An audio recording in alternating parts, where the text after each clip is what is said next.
खामोश। अहम बातें करनी है आप सबसे, जरा आराम से आराम से आराम से। मुझे अंदाजा है आपके जोश और जुनून का, लेकिन थोड़ी सी खामोशी ताकि मेरी आप बातें सुने।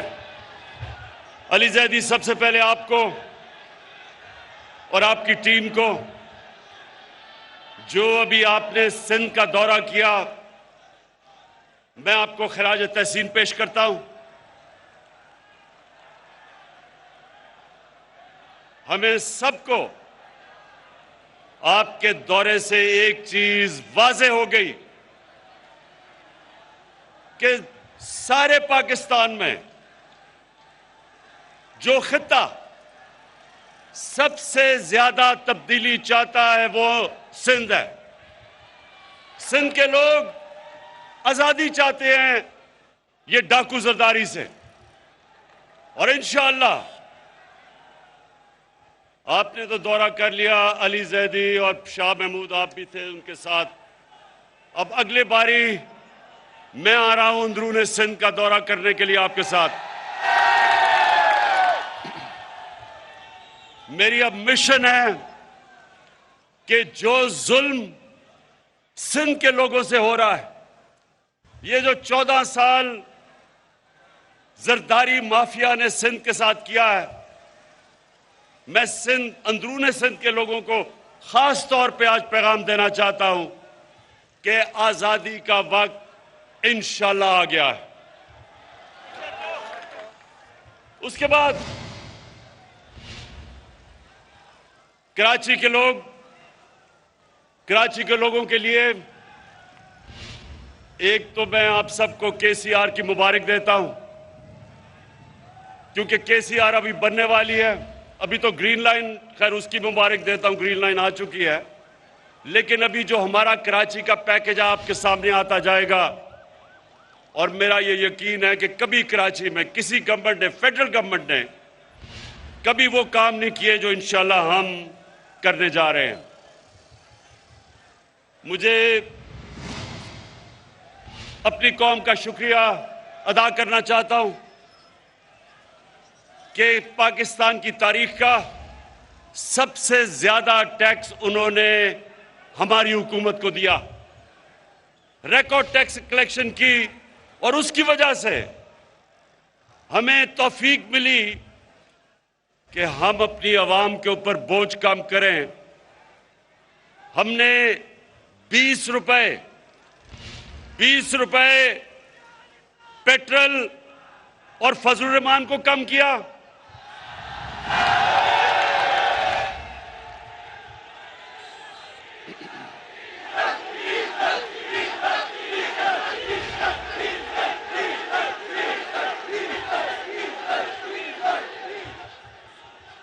डीजल सस्ता किया, 5 रुपए यूनिट बिजली सस्ती की, जब दुनिया में दोनों की कीमतें ऊपर जा रही हैं। आज आपको हैरत होगी ये सुन के कि पाकिस्तान में पेट्रोल और फजलुर रहमान दुबई से ज्यादा सस्ता है। दुबई में अपनी उनकी जमीन से तेल निकलता है, पाकिस्तान इंपोर्ट करता है। उसके बावजूद क्योंकि मेरी कौम ने मुझे रिकॉर्ड टैक्स दिया, मैंने उसका टैक्स का फायदा अपनी कौम को पहुंचाया और महंगाई से आपको बचाया। और उसके अलावा अल्लाह का शुक्र है कि हमारा मुल्क सही रास्ते पे निकल गया है। जब तक एक मुल्क की एक्सपोर्ट्स नहीं बढ़ती, मुल्क की दौलत में इजाफा नहीं होता, तो पाकिस्तान की तारीख में सबसे ज्यादा एक्सपोर्ट्स, सबसे ज्यादा टैक्स कलेक्शन, सबसे ज्यादा रेमिटेंसेस और 4 फसलों की सबसे ज्यादा पैदावार हमारे दौर में पिछले साल हुआ। तो अल्लाह का शुक्र है कि हमारा मुल्क सही रास्ते पर निकल गया, और शायद इसीलिए ये जो डाकुओं का गुलदस्ता है, इनको खौफ आना शुरू हो गया है कि ये हर मुश्किल से ये गवर्नमेंट निकलती गई। पहले दिवालिया वाली हुकूमत मिली, बैंकरप्ट, उससे मुल्क को बचा लिया। फिर सदी में एक दफा इतना बड़ा बुरान आता है जो कोरोना वायरस का आया, अल्लाह ने उसे हमें निकाल दिया। उसके बाद अफगानिस्तान का मसला आया, उसकी वजह से या डॉलर के ऊपर प्रेशर पड़ा, क्योंकि डॉलर जाना शुरू हो गया अफगानिस्तान की फिजा की वजह से, कि एक खौफ था लोगों को कि हालात क्या बिगड़ेंगे। डॉलर लिए लोगों ने, तो यहां प्रेशर पड़ा हमारे पे, उससे अल्लाह ने हमें बचाया। फिर अब यूक्रेन, इसकी वजह से और ज्यादा गंदम ऊपर, तेल ऊपर, कोयला ऊपर, गैस ऊपर। लेकिन अल्लाह का करम है कि मैंने अपनी कौम को इन सारी चीजों से बचाया है।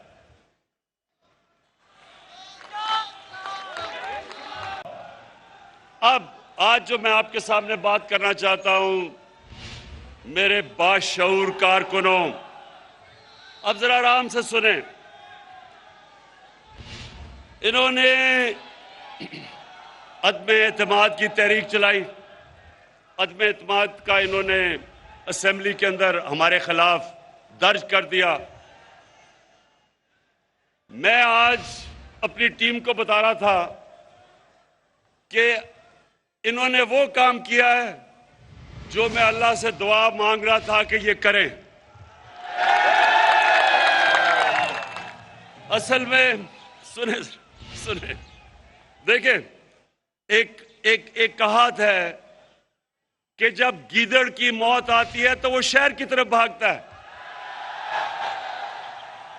तो ये चोरों के टोलों की जो, इंशाअल्लाह मैं ऊपर वाले के ऊपर एतमाद है, इनकी जो सियासी मौत आई है, इन्होंने अदम एतमाद कर दिया है।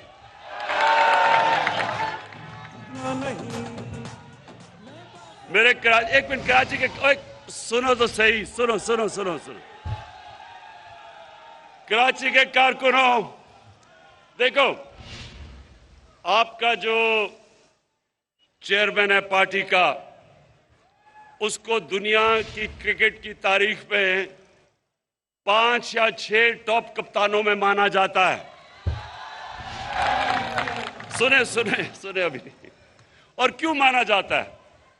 क्योंकि क्रिकेट में कप्तान की कामयाबी का राज क्या होता है कि वो पहला दिन जब टेस्ट का शुरू होता है तो तब से वो प्लानिंग करता है कि दूसरे दिन क्या होगा, तीसरे दिन क्या होगा, चौथे दिन और 5वें दिन मैच उसने कैसे जीता है। अगर उसमें ये सलाहियत ना हो, वो कामयाब कप्तान नहीं बन सकता।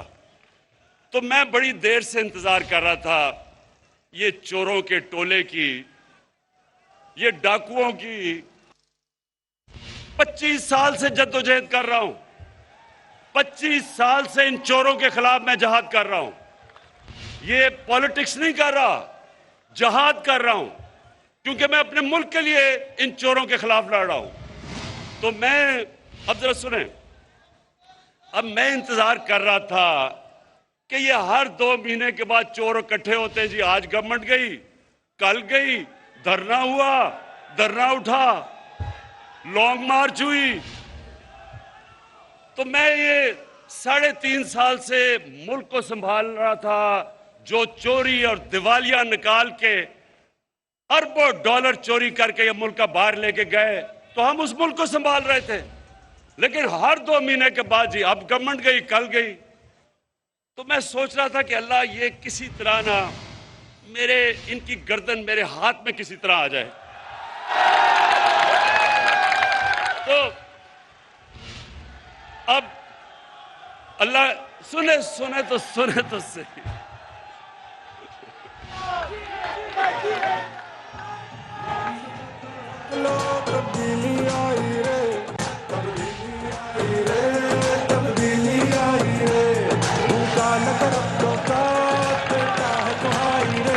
तो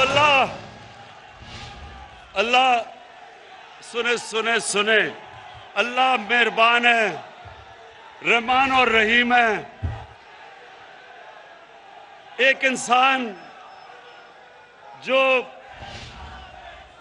अल्लाह से मांगता है अपनी कौम के लिए, उसकी ज्यादा दुआएं सुनता है। तो ऊपर वाले ने मेरी दुआ सुनी ली और मैं दुआ ही कर रहा था कि किसी ना किसी तरह ये अदम एतमाद की वो दर्ज करते। अब क्या होगा, अब जरा सुने, मैं आपके सामने रख रहा हूं। ये उधर आ गए हैं, ये उधर फंस गए हैं, जिधर ये सिर्फ उधर फंसे नहीं है ट्रैप में, ये उधर नहीं फंसे कि सिर्फ ये इनकी अदम एतमाद की तहरीक फेल होगी, ये इधर नहीं फंसे। कप्तान ने आगे की तैयारी की हुई है।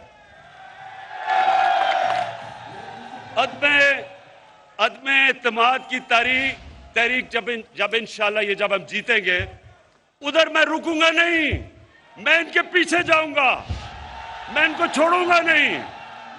जो अब तक मेरे हाथ बंधे हुए थे, फंसे हुए थे, कभी ये मसला, कभी दुनिया का, अब जिस तरह मैंने बताया कोरोना आ गई तो लॉकडाउन हो, मेरे अब हाथ, वो जो जंजीर बली हुई थी ना, वो अब खुल जाएगी। और मैंने जरा सुने, पहला मेरा टारगेट होगा जिसके ऊपर बड़ी देर से, जो मेरी बंदूक की नशिस्त पे बड़ी देर से उसके ऊपर आया हुआ, वो है आसिफ अली जरदारी।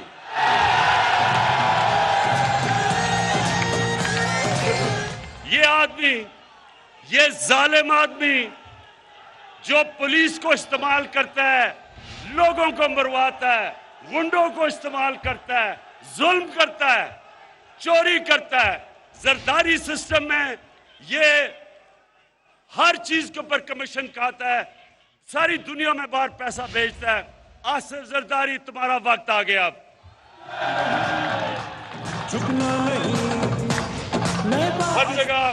हर जगह ये पीछे फिरता है, पैसे के टोकरे लेके। 20-20 करोड़ की इसने रकम हमारे लोगों को खरीदने के लिए रखी हुई है। मुझे एक आदमी ने, मेरे मेहमान ने कल आके बताया, जी मुझे उन्होंने 20 करोड़ रुपया ऑफर किया। मैंने कहा ले लेता, पकड़ लो पैसे, हराम का पैसा पकड़ लो, और उसके बाद कोई पनाहगाह खोल देना, कोई लंगर खोल देना, कोई यतीम खाना खोल देना, स्वाब मिलेगा तुम्हें। लेकिन जरदारी, ये जो जब तुम्हें नैब बुलाती है तो कमर में दर्द हो जाती है। दूसरी तरफ आपने देखा होगा मकसूद चपरासी वाला। कौन है वो मकसूद चपरासी वाला? मकसूद चपरासी वाला शोबाज, जूते पॉलिश करने वाला, बूट पॉलिश करने वाला, वो इसके साथ मिल गया है, क्योंकि उसको पता चल गया है कि वक्त आ गया है। अब वो जो खींचता गया है, जी मेरी हर रोज जब केस हो, मुझे कभी कोरोना हो जाता है, कभी उसका वकील नहीं आता, कभी कमर में दर्द हो जाती है। लेकिन मकसूद चपरासी वाला, तुम्हारा टाइम भी आ गया है। तुम्हें पता है कि अगले 3 महीने के बाद तुम पूरी तरह जेल में डालोगे, और जो तुमने अरबों रुपया इस मुल्क के बाहर, अपने बेटे को बाहर बैठाया हुआ है, अपने दामाद को बाहर बैठाया हुआ है, फिक्र ना करो, उनको से पैसा हम वापस लाके बिजली की कीमत और कम करेंगे।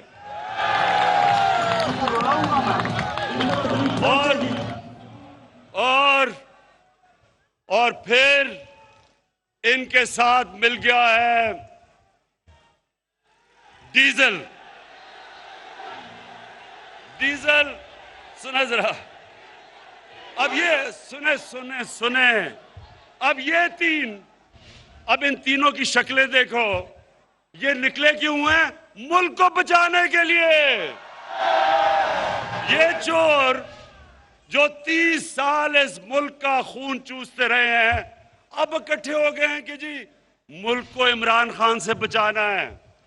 मुल्क को नहीं आपने बचाना, अपने आप को बचाना है इमरान खान से। और फजलू सुन लो, क्योंकि मौलाना इसको कहना गुनाह है, इसको मौलाना कहना गुनाह है। डीजल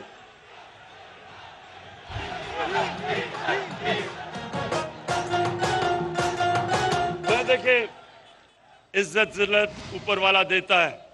अब देखें, एक दीनी आदमी, जो कभी भी दीनी आदमी को तो अल्लाह की वो बातें करता है, अल्लाह को तो उसको इज्जत देनी चाहिए। इसका नाम लो तो लोग डीजल डीजल की आवाजें लगा देते हैं, शर्म की बात है।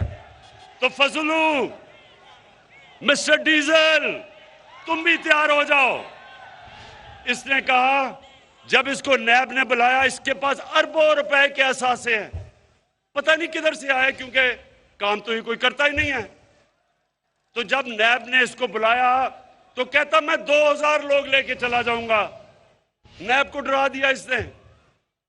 फजलू, तैयार हो जाओ, ये जब फेल होगी, ये जब आपकी फेल होगी और इंशाल्लाह होगी, तो उसके बाद अगर 2000 लोग तुम नैब के बाहर लेके आओगे, 1 लाख लोग मैं लेके आऊंगा।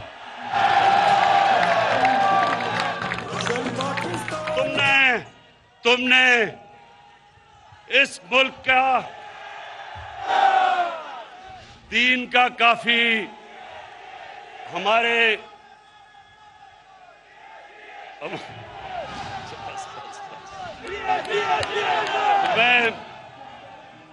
मैं अभी सुने इंशाअल्लाह अभी मैं जुमे को दीर जा रहा हूं। दीर के लोगों ने मुझे बुलाया हुआ है। इतवार को मैं पंजाब में हाफिजाबाद जा रहा हूं। मैं अपनी कौम को, सारी कौम को बताऊंगा कि ये जो चोरों का टोला है, इसके खिलाफ जंग इमरान खान अकेले की नहीं है, हर बच्चे बच्चे की जंग है इन चोरों के खिलाफ। हर पाकिस्तान की, चाहे औरत हो, चाहे मां हो, चाहे बाप हो, हम सब ने ये जो 30 साल इस मुल्क से करते रहे हैं, हमने सबने मिलके इनको उधर पहुंचाना है जिधर इनको बहुत देर से पहुंचना चाहिए था, पाकिस्तान के जेलों के अंदर।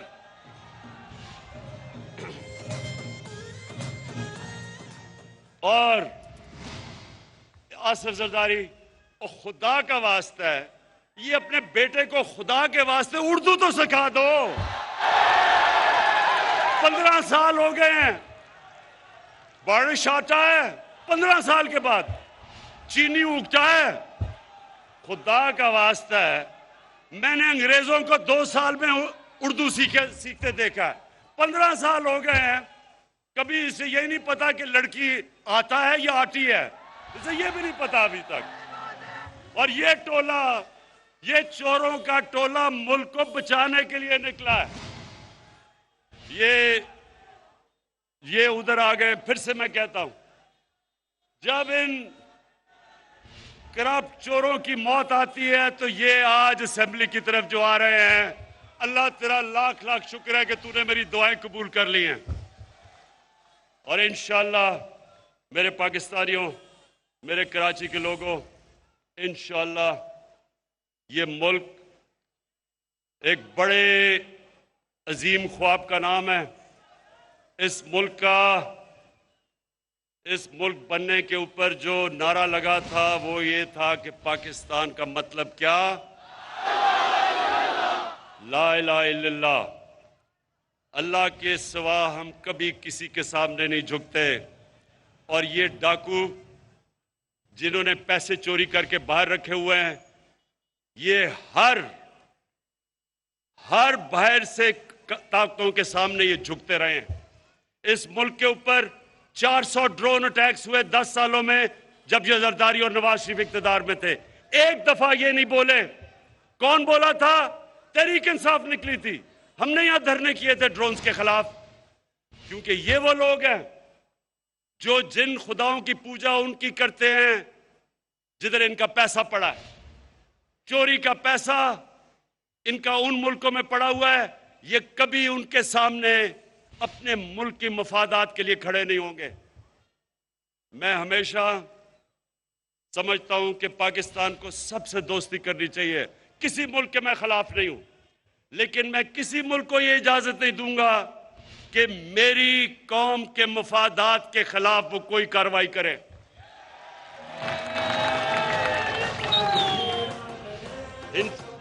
इनका जिनका पैसा बाहर पड़ा है, ये आज बड़ा बोल रहे हैं जी, ओहो इमरान खान ने यूरोपियन यूनियन के ऊपर कुछ कह दिया। मैंने कुछ नहीं कहा, मैंने सिर्फ उनको याद कराया है कि जब हमने आपके साथ आपकी जंग में शिरकत की थी, हमारे 80,000 लोगों ने कुर्बानियां दी थी।